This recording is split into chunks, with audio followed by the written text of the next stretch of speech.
Barabara inagombewa baina ya wawekezaji wawili, na bila hii barabara unakuwa na ugumu kidogo kufika kiwandani.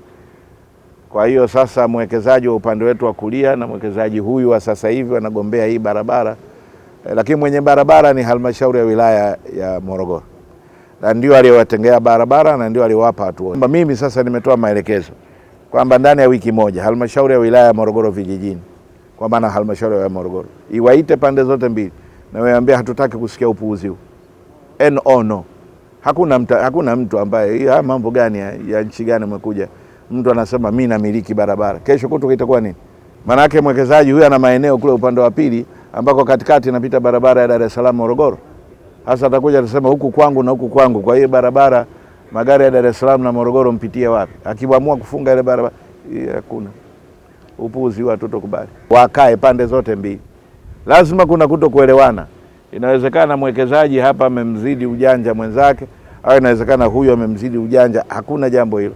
Sisi kama serikali ya mkoa wa Morogoro tunaangalia ni jambo gani lina maslahi makubwa kwa watu wa Morogoro na masuala ya Morogoro. Basi itabidi wao wakae, wapatane, wajue kwamba hii kwanza barabara ni mali ya Morogoro, sio mali yao, sio mali ya mwekezaji nimemkatalia, sio mali ya huyu. Barabara hizi zilizotengwa ni mali ya wananchi wa Morogoro na watu wa Morogoro. Kuna watu 1000 wanakuja humu kupata riziki zao. Wewe unawafungia barabara, maana yake nini? Unataka nini? Sisi kama watendaji tuko tayari kuendelea kutoa ushirikiano kwa Cotex na wawekezaji wengine wote katika kutatua changamoto zao, lakini pia kuwawezesha kuwa na mazingira yale bora ya kufanya biashara zao. Kutokana na ubovu wa miundombinu na hasa barabara ya kuingilia katika eneo linalozunguka kiwanda ambayo haipo katika hali nzuri, na hasa ukizingatia kipindi cha mvua, hiyo barabara huwa haipitiki kabisa.